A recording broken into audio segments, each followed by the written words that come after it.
All right. Shows you're recording now. Yes. Okay.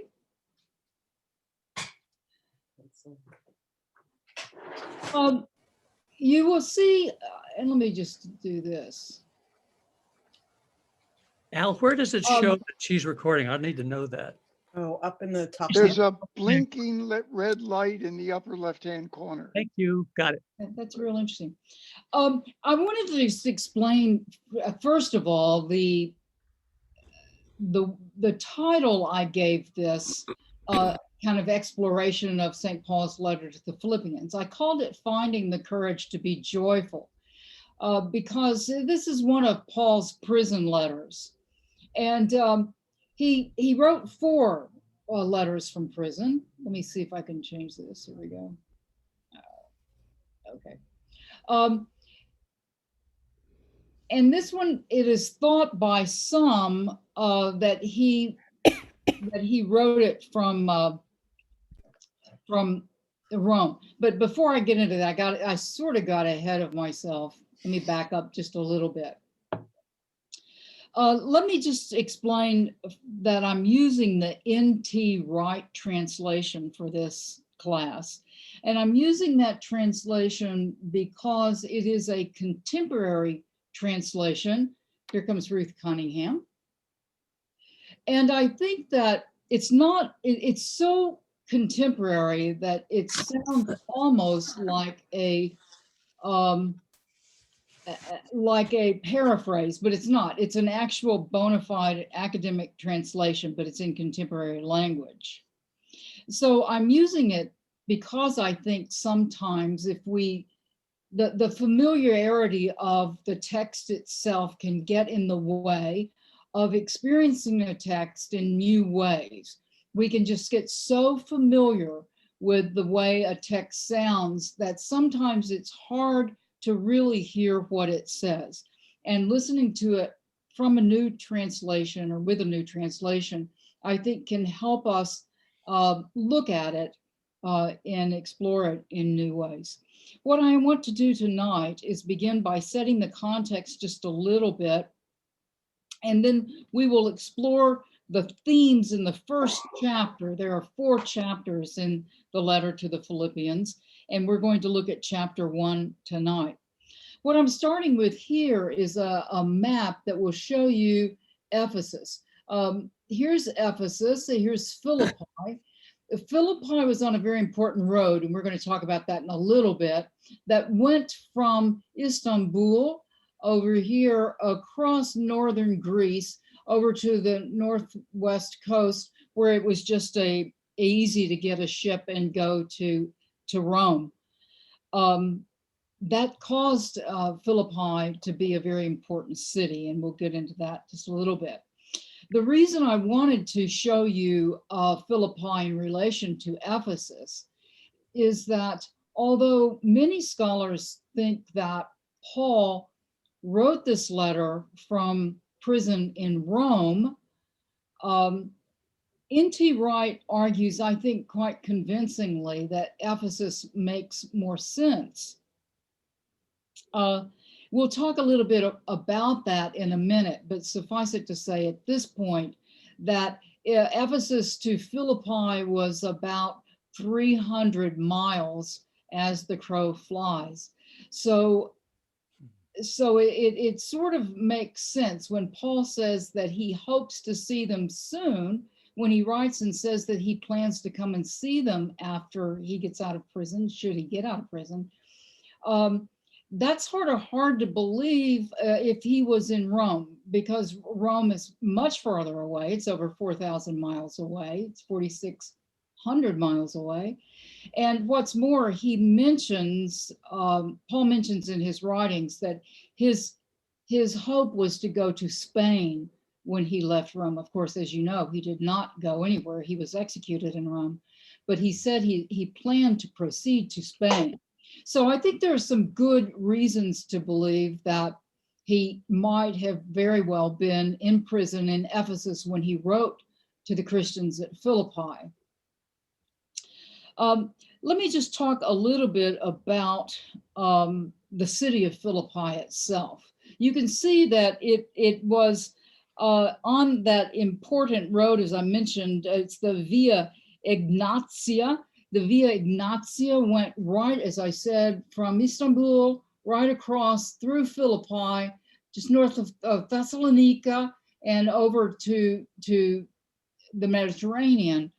What made that important is that that road, which was named for the general the soldier who had it built, by the way, the construction of that military road about 130 BCE increased trade and prosperity in the region, and that was very important. The area, the town of Philippi, or that area around Philippi, was originally colonized by the Greeks, who had been banished from Athens way back in 360 BCE. It was annexed by the Roman Empire in 167 BC. And then in 42 BCE, Mark Antony and Octavian defeated Brutus and Cassius at the Battle of Philippi. Some of you will remember that from your reading. And they settled veterans there. Now that makes it, that's very, very important.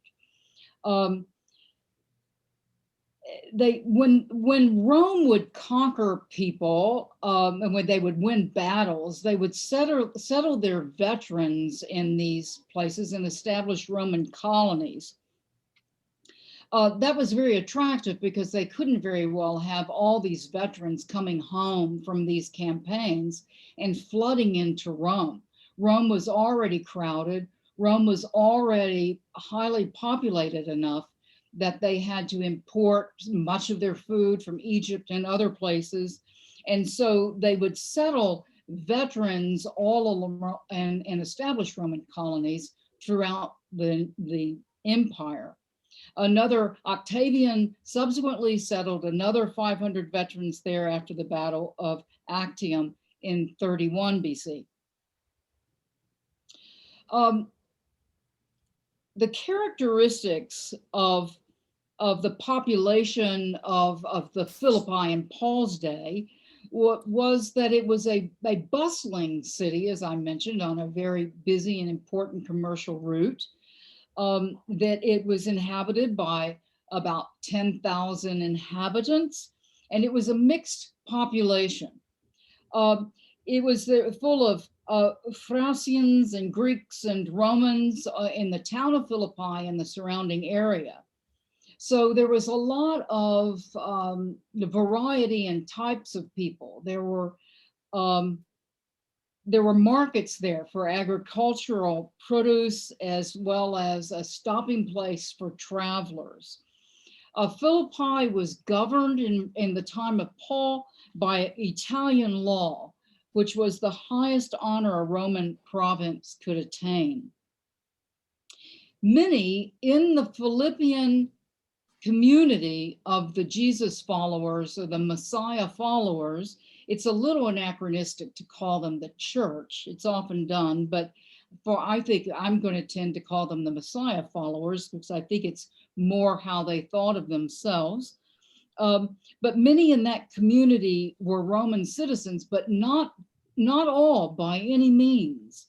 There were longtime families there who had other backgrounds and did not consider themselves citizens of Rome, and were not citizens of Rome. Then the poor were not citizens of Rome. And keep in mind that the Philippi at this time would have been 50% of the population would have been slaves.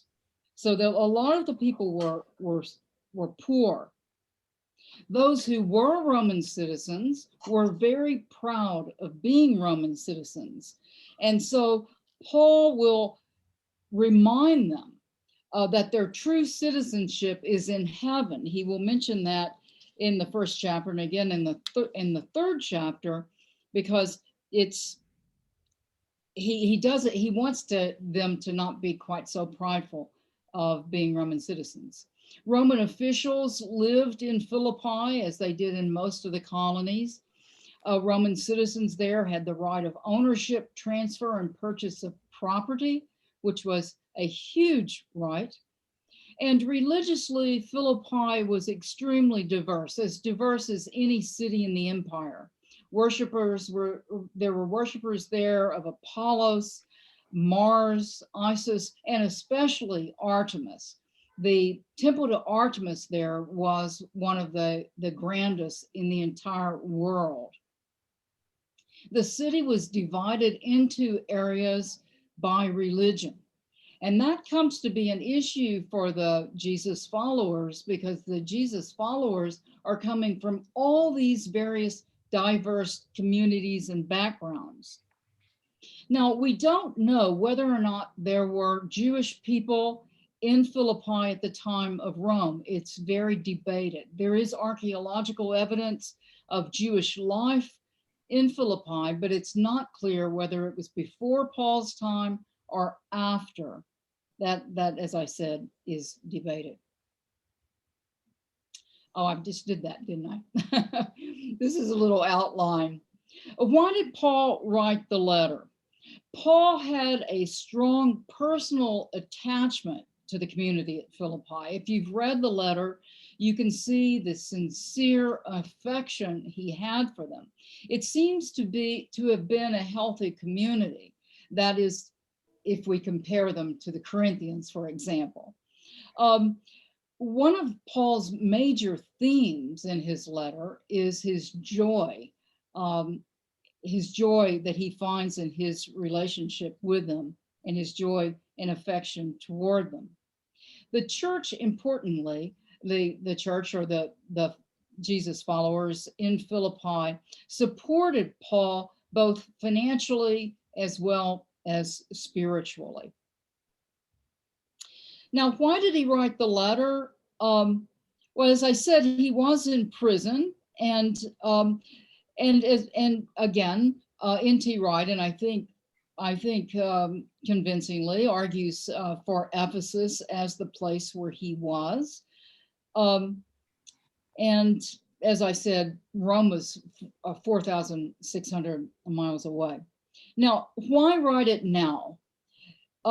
He seems to write it as a way to express his appreciation to them, because they sent someone to help him. Epaphroditus. Epaphroditus was sent by the community to help Paul. Now, let's just talk a minute about prison at that time and in the antique world. Prison was a place where the authorities put someone until they decided what they were going to do with him. You weren't given a prison sentence. You were just simply parked there until they decided whether to banish you, fine you, or execute you. And prisoners had to supply their own food and drink. This was not given to them. They had to find it themselves. And so prisoners had to have friends to bring it to them.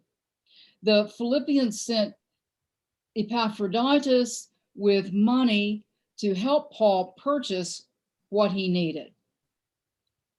So this letter expresses Paul's thanksgiving to them and for them.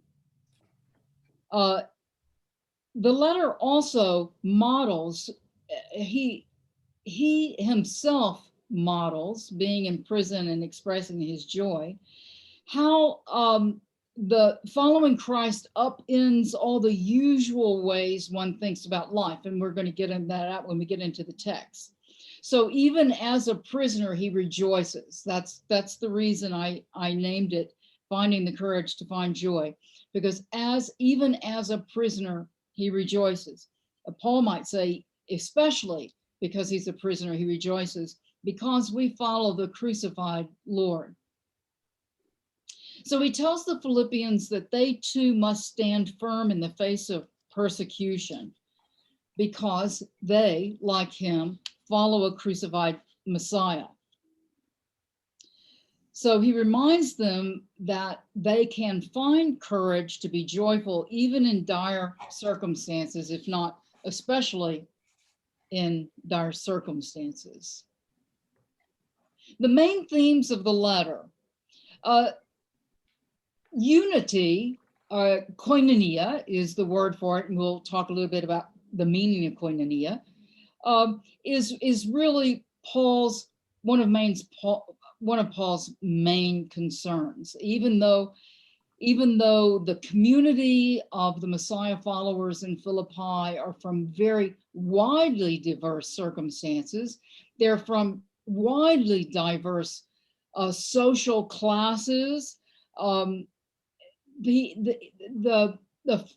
being Messiah followers calls them into one community, one united family, bringing together all that diversity in order to be a sign to the world. It wasn't just because it would make them comfortable, they would feel all warm and cozy. It was in order to be a sign to the world that Jesus really is the Lord of the world. Jesus really has the power to bring all these diverse people together and create one community, one body, one koinonia, one fellowship, a partnership of giving and receiving, a partnership that is bound together by a mutual love of the Messiah. Another important theme is holiness. Paul exhorts them to live with a genuine humanness that others will want to follow in the wider world, to be holy in the midst of others. And for Paul, holiness and unity go together. Unity leads to holiness, and holiness leads to unity. And joy is what binds them together. So we would call it a reordering of the way of how to think in Christ, learning to think in Christ. He tells them they should expect opposition, because just as there is opposition to him, Paul, there will be opposition to them. They will have opponents. And yet, in the midst of that opposition, they should rejoice. Let me just make that down. And let's get now into the actual text. And I'm going to, are there any questions so far? Okay, let's just get into the text. So what I want to read, I'm just going to read you the first 11 verses, and then we're going to start kind of picking it apart a little bit. And again, this is Wright's contemporary translation. From Paul and Timothy, slaves of King Jesus, to all God's holy ones in King Jesus who are in Philippi, together with the overseers and ministers, grace to you and peace from God our Father and the King Jesus the Lord. I thank my God every time I think of you. I always pray with joy whenever I pray for you all, because of your partnership in the gospel from the first day until now. Of this I'm convinced. The one who began a good work in you will thoroughly complete it by the day of King Jesus. It is right for me to think this way about all of you. You have me in your hearts, here in prison as I am, working to defend and bolster up the gospel. You are my partners in grace, all of you. Yes, God can bear witness how much I'm longing for all of you with the deep love of King Jesus. And this is what I'm praying, that your love may overflow still more and more in knowledge and in all astute wisdom.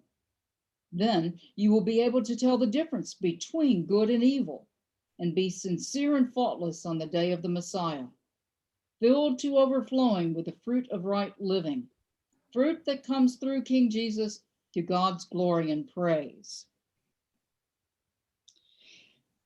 Okay, First of all, let me say a word about Wright's use of King Jesus rather than Jesus Christ.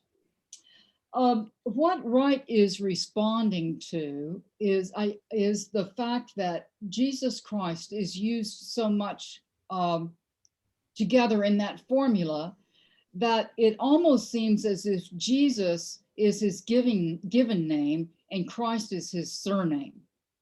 I used to serve with a priest, a professor of patristics at Yale, who was fond of saying everyone thinks Christ is Jesus's last name. Mhm.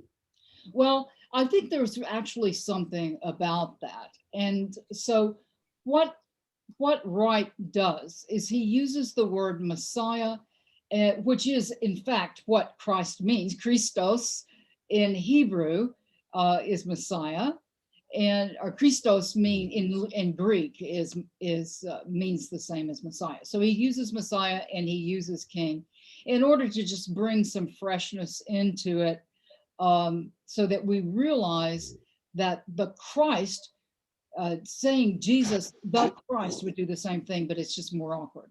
Okay, from Paul and Timothy, slaves of King Jesus. I want to start right there, because right at the very beginning, the first sentence, we see how this Jesus following turns everything upside down.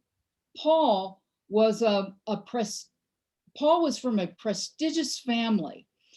In another one of his letters, he gives us his entire, in fact, later in this letter, he talks a bit about his background, his bona fides as a Pharisee, and from the tribe of Benjamin.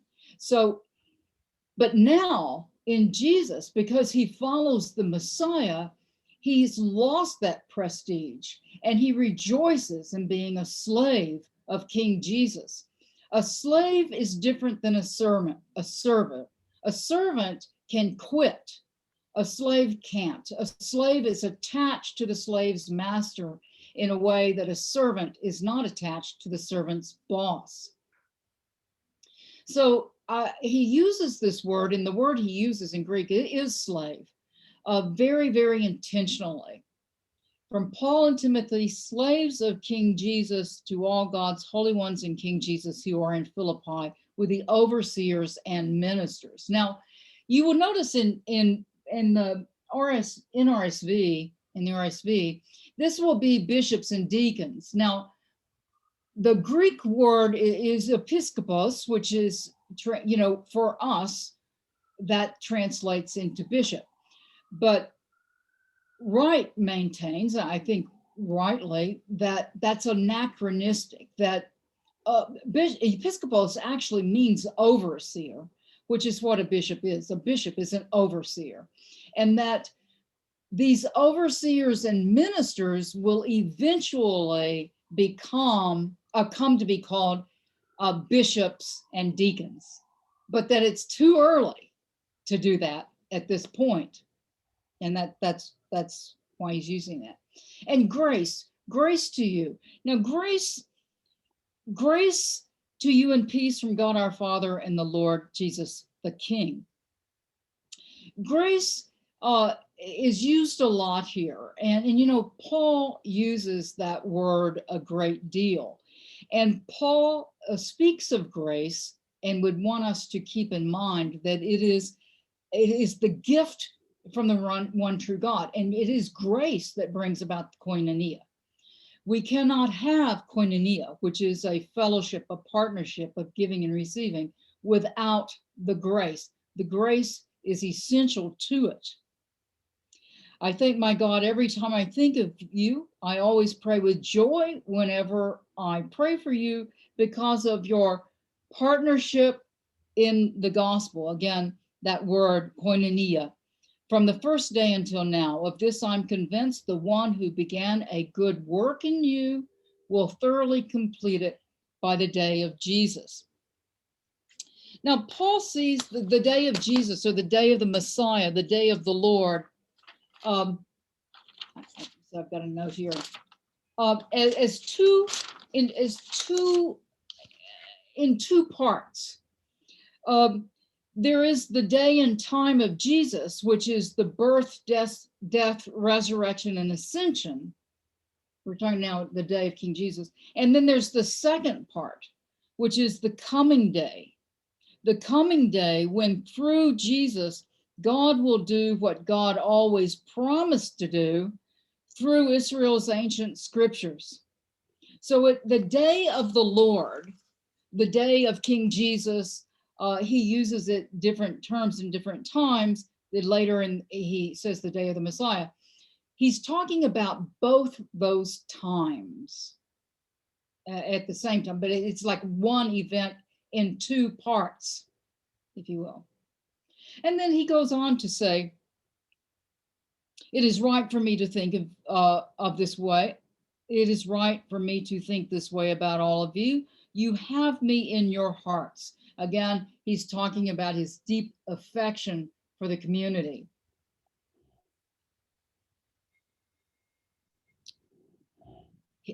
You have me in your, I'm going to fill in what I've left out on the screen. You have me in your hearts here in prison as I am, working to defend and bolster up the gospel. You are my partners in grace, all of you.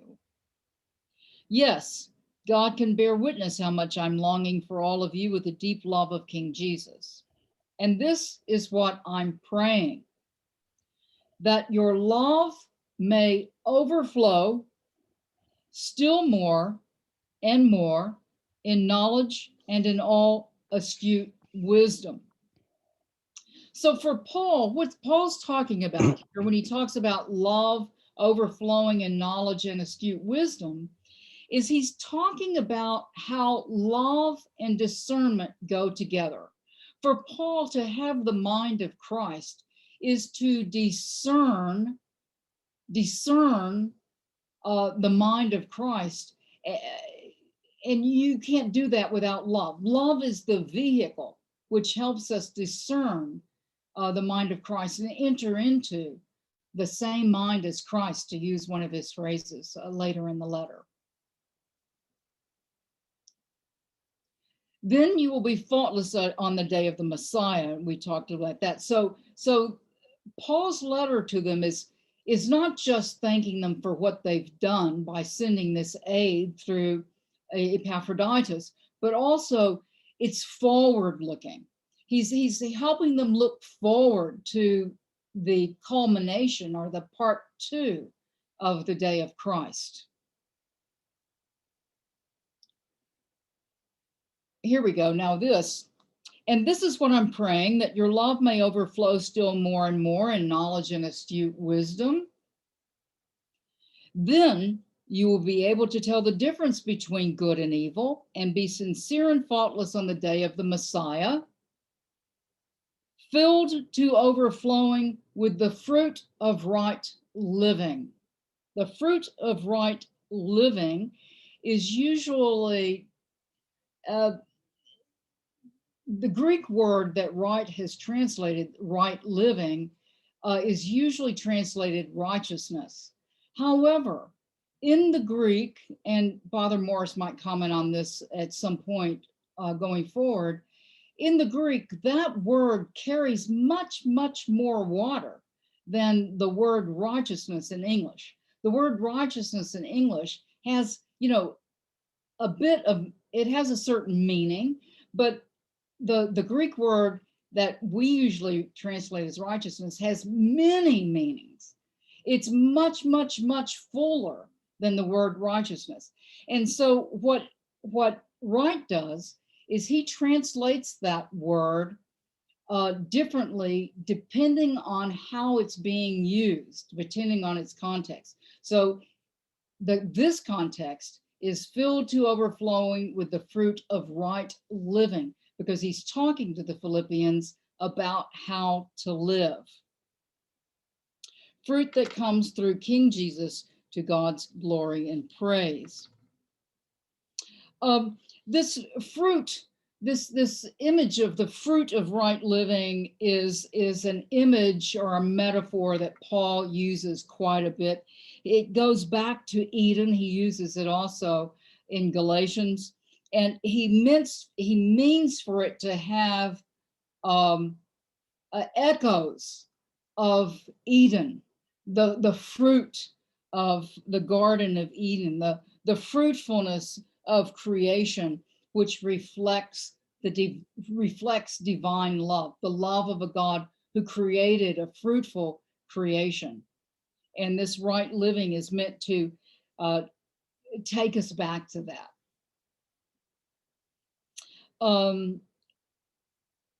So that's a lot to unpack in 11 verses, but that's just the way this letter goes. Okay, let me just jump right into a little bit more. Let me just stop and ask if there are any questions at this point. If there are, just unmute yourself and ask the question on these first 11 verses, and then we'll jump into verse 12.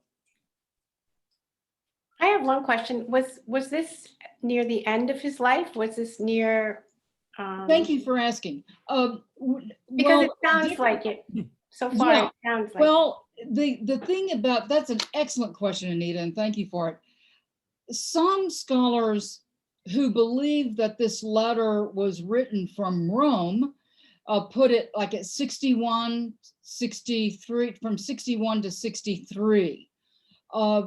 Wright, who believes that it was written from his imprisonment in Ephesus, puts it in the mid-50s. Wright believes it's the first of the 4 prison letters rather than the last, because he, as we know, he was executed in Rome.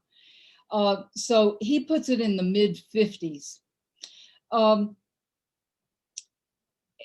The thing is, Paul, right now, he does not know whether or not he's going to be executed. And he will say later in this letter, I would like to come to you depending on how things go with me. Mm-hmm. So he's in prison. He thinks he might be banished, he might be fined, but he might also be executed. He has no idea. And he begins to talk about that in this letter quite a bit, about how torn he is about what he hopes will happen, because it's very familiar passage that I'm torn about whether I'd want to live or die. It's better to be with Jesus, but I'm really have this ministry with you. Mm-hmm. And we're going to get to that in chapter 2, I think it is. That's a good question. Any other question before we move on? Kathleen, I had a question about, you brought up the word slave, which I've been thinking about.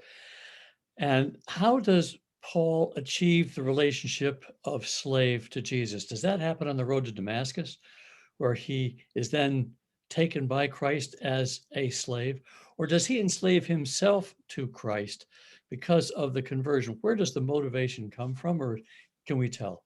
Well, I think that's an excellent question. He doesn't tell us when he starts using the term in reference to himself as slave.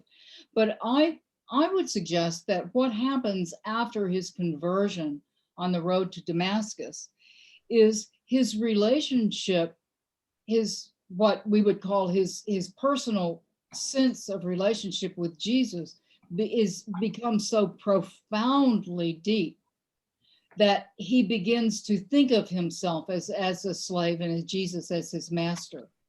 And for someone of Paul's status, I mean, he had status in Jerusalem, to think of himself as slave and even to define himself that way is itself evidence of how following Jesus overturns all the world's norms. So I think he uses the term intentionally to make that point. Got it. Thank you. Mm-hmm. All right, here we're going to go. All right. Now, my dear family, I want you to know that the things I've been through have actually helped the gospel on its way. You see, everyone in the Imperial Guard, and all the rest for that matter, have heard that I am here, chained up because of the Messiah, the King. My imprisonment has given new confidence to most of the Lord's family. They are now much more prepared to speak the word boldly and fearlessly. There are some, I should say, who are proclaiming the king because of envy and rivalry, but there are others who are doing it out of goodwill. These last are acting from love, since they know that I'm in prison because of defending the gospel. But the others are announcing the king out of selfishness and jealousy. They are not acting from pure motives. They imagine that they will make more trouble for me in my captivity. So what? Only this: the king is being announced, whether people mean it or not. I'm happy to celebrate that.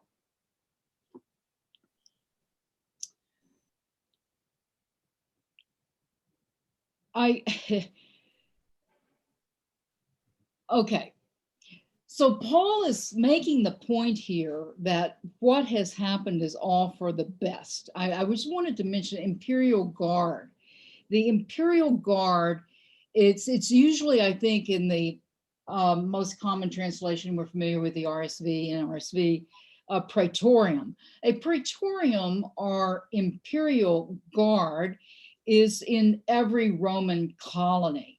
And it's what it sounds like. It's where you would go if you get in trouble. It's where you would go if you got arrested. We would say the precinct. You know, here at Crossing St. Stephen's, we're in the 82nd precinct. And so that's what he's saying.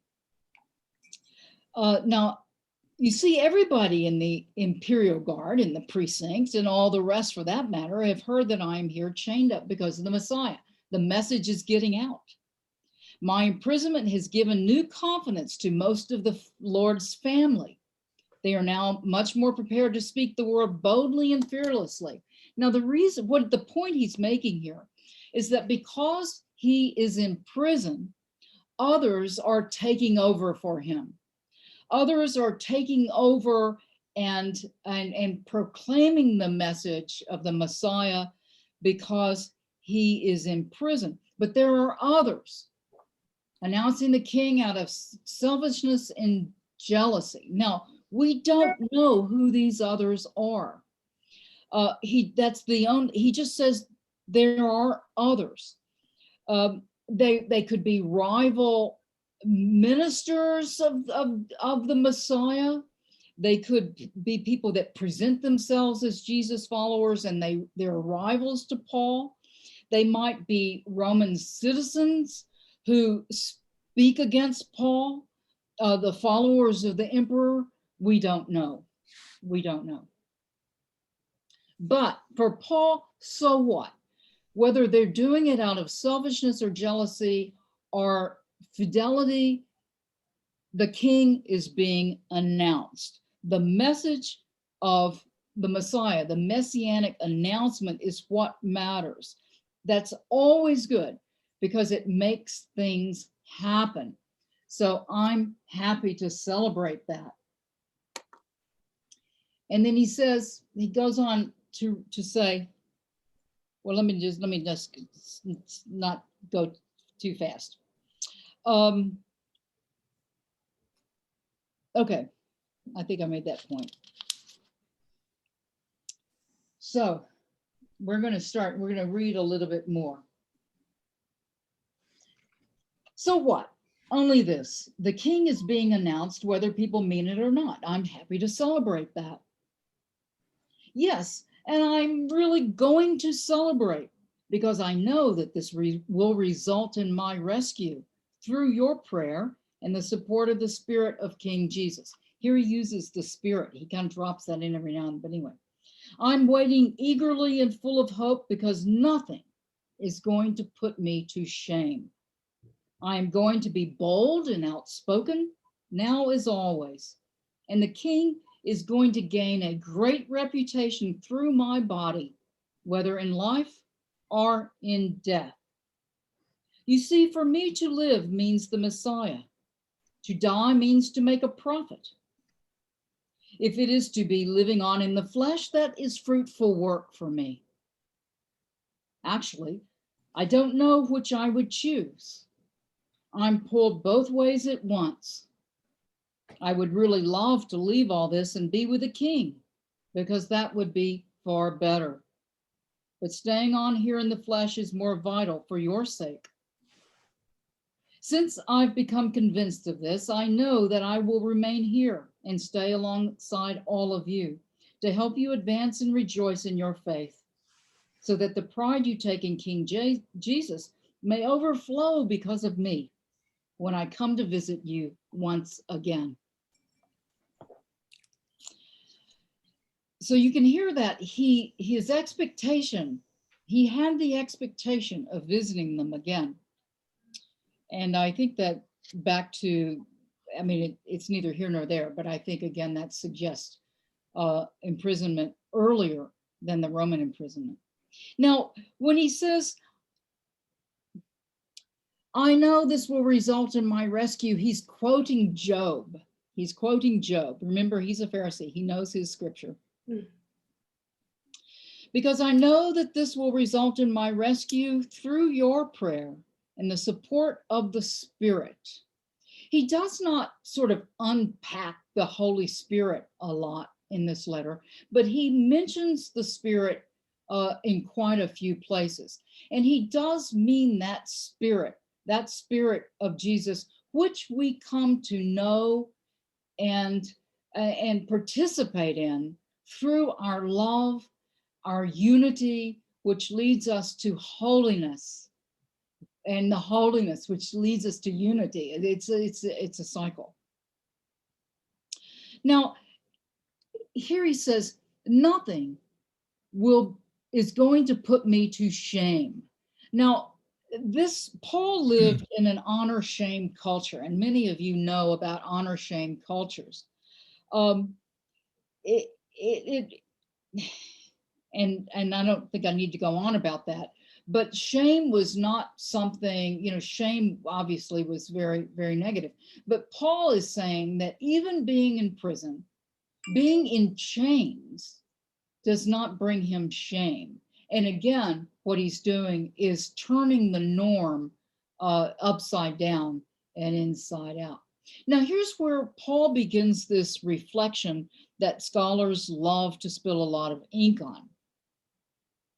He says, I'm pulled both ways, ways at once. I'm pulled both ways at once. I would really love to leave all this. And what he's talking about is all the suffering he's had to go through, all the things he's had to put up with. He talks a lot more about that in 2 Corinthians 6, chapters 6 and 11. To be with the king, because that would be far better, but staying on here in the flesh is more vital for your sake, to help you advance and rejoice in your faith, so that the pride you take in King Jesus may overflow. Okay, now there's a lot to unpack here. There are those who posit that Paul was feeling a bit suicidal at this time. There's absolutely nothing in the text to support this. That what he's doing, it seems, is pondering, facing the reality that he might be executed.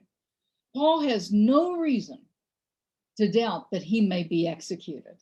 And so what he's doing is in his own mind and his own spiritual life, struggling with that, because he's thinking, well, if I'm executed, that's great. Boy, I wouldn't have to suffer and I'd be able to be with King Jesus. But I feel I've got this apostolic mission. And so he's basically having a dialogue with himself about which of these things seems best. He has these apostolic responsibilities, so staying is more vital for your sake, to help you advance and rejoice in your faith. Now, advance is an important word here because it's used in philosophy. In philosophy, to advance in knowledge is a desirable thing. So Paul takes that philosophical word that's often used in philosophical dialogues, advance, and applies it to the spiritual life. Pride, pride is often in our time a negative image, but Paul says it's the pride you take in King Jesus, so that the pride you take in King Jesus, it's not the pride you take in yourself. Because what he's addressing, you see, is the pride that the Philippians, who are Roman citizens, have in being Roman citizens. He's saying the not to take pride in who you are, not to take pride in your status or your financial position or how old your family is or any of those worldly things, but to take pride in the Messiah, so that your love may overflow. Now, here he begins to get into, okay, so that the pride you take in King Jesus may overflow because of me when I come to visit you once again. Okay, we're going to stop right there because I'm going to go into my another little section. It will be the last section. Do any questions so far? If so, just unmute yourself and ask it. Okay, then what we're going to do is go into the next section where he begins to talk about what all this means for public behavior.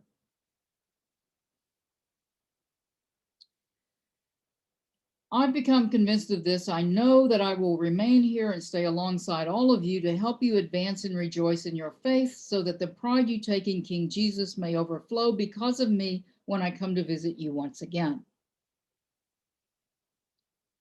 The one thing I would stress is this: your public behavior must match up to the gospel of the King.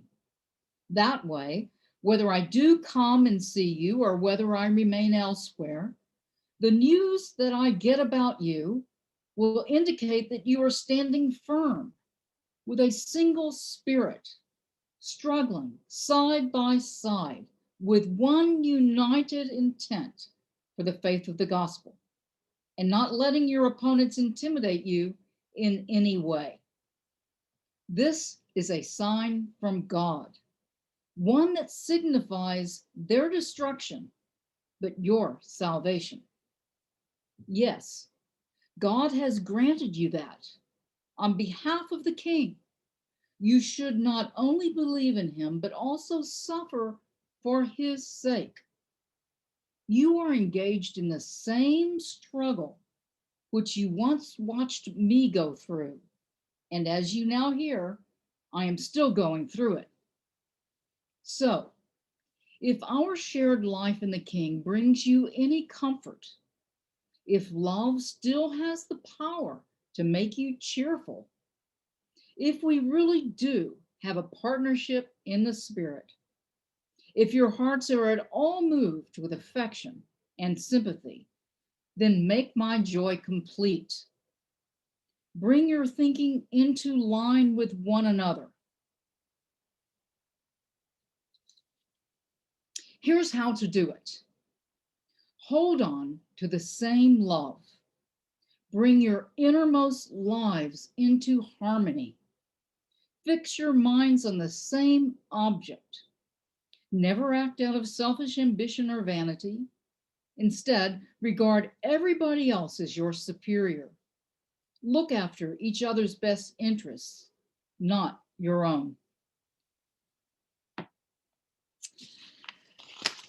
All right, that took us out, that concludes the first chapter and gives us the first 4 verses of the second, and then we're going to go into another thing. So we're going to unpack this little section, and then we'll maybe hopefully have a little time for questions.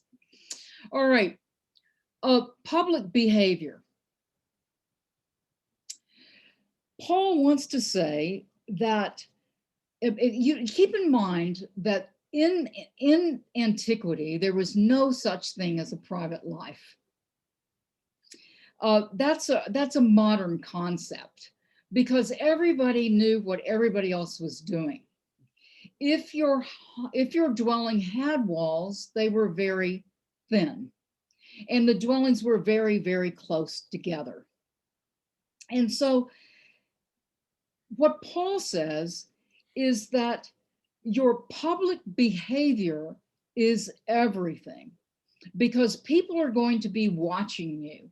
They're going to be observing those who say they are Messiah followers. And so your behavior must match what the gospel says of the Messiah. And notice again, he comes up and says, again, stand firm with a single spirit, one united intent, not letting your opponents intimidate you. This is a sign of your salvation. So again, we're talking again about that koinonia, that unity. The unity is paramount. There will be opponents. Don't let them intimidate you, because this is a sign of your salvation. Now, the sign is the unity. The sign is the unity of the salvation. Those things go together. Now he goes on to say, yes, God has granted you that on behalf of the king. You should not only believe in him, but also suffer for his sake. There would be a suffering for the early Messiah followers was inevitable. They weren't all thrown into prison like Paul, but they all had opponents.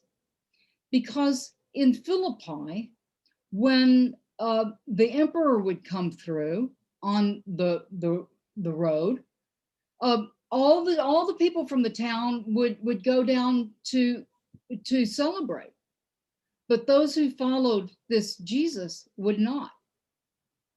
When there was a celebration of Artemis on certain days of the year, all the townspeople would go to the temple of Artemis. Only those who followed this Jesus would not. So they were not popular. They were considered poor citizens everywhere they gathered. So it was inevitable that they would suffer. It was inevitable that families would split. And yet, there was comfort in it. So here we start thinking, well, then what's the motivation? What's the motivation of being a follower of Jesus? If our shared life in the King brings you any comfort, and by comfort, he means a strengthening for this suffering that he's still talking about. If love still has the power to make you cheerful, if we really do have a partnership, a koinonia in the spirit, if your hearts are at all moved with affection and sympathy, then make my joy complete. Bring your thinking into line with one another. I underlined that because that is really central to this letter. Paul is talking about it in all kinds of different ways. The vehicle is love.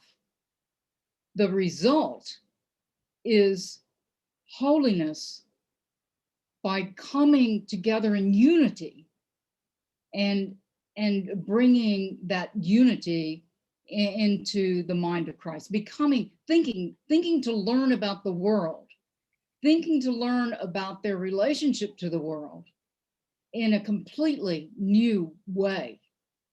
That's what Paul's concerned about. When people sign on to the Messiah movement, there's going to be persecution. Yet there's going to be koinonia. They're going to join in the goal of becoming anew.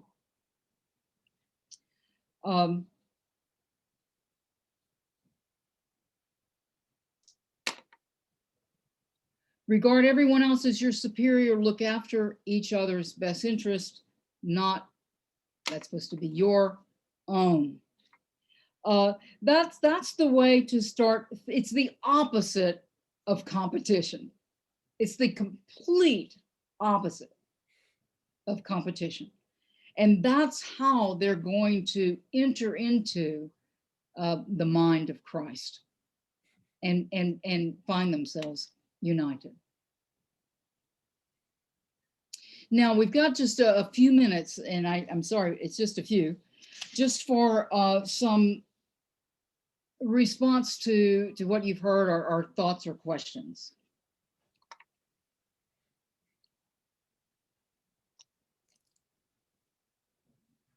Mother Lyles, I had a question. When Paul writes a letter to the Philippians, do we know who read the letter, or how Yes. did it get passed around? Well, we know that Paul was Epaphroditus came from the Jesus followers in Philippi with money for Paul and spiritual support for him and good reports about the community. Then Paul writes this letter while Epaphroditus waits for it. Epaphroditus takes the letter back to Philippi. Okay. That's covered later. That's a good question. Thanks. I would just say that the reason, let me just add that the reason I thought that this would be a good letter to look at right now is because Philippi, in some ways like New York, was full of diverse people. It was a center of commerce. It was an important town, and they went through a lot of hardships, this community, and yet Paul exhorts them to find Christ in that hardship, to in some ways become strengthened, not in spite of the hardship, but through the hardship. And it seemed to me that might be a good message for us today. Well, in next time, what we're going to do is take up chapter 2, in which we have that beautiful and very familiar hymn about Christ, which you're all going to be very familiar with, who though in God's form did not regard his equality with God as something he ought to exploit. You've all heard it many, many times. And we're going to unpack, we're going to look at that hymn and think a little bit more about Paul's message to the Philippians. So I thank you so much for joining me. Thank Thank you. you. I look Thank forward to you. next time. If you have specific questions that pop up later, feel free to email me. Okay. Thank you. Thank you Take so care, much. everyone. Thank Good you. night. Bye-bye. Bye-bye. Take care.